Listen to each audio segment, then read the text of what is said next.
तो नमस्ते प्रणाम, मैं हूँ आपकी मीरा ऑफिशियल चैनल में आप सभी का स्वागत करती हूँ।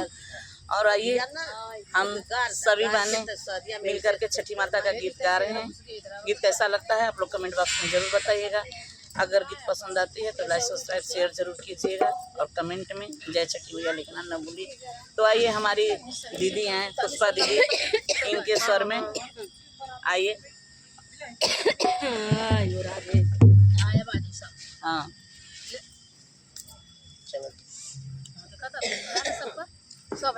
छोटी मोटी छठी मैया चलने गवाना, छोटी मोटी छठी मैया चलने गवाना, छोटी मोटी छठी मैया चलने गवाना, छोटी मोटी छठी मैया चलने गवाना।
छोटी मोटी छठी मैया चलने गवाना, छोड़ा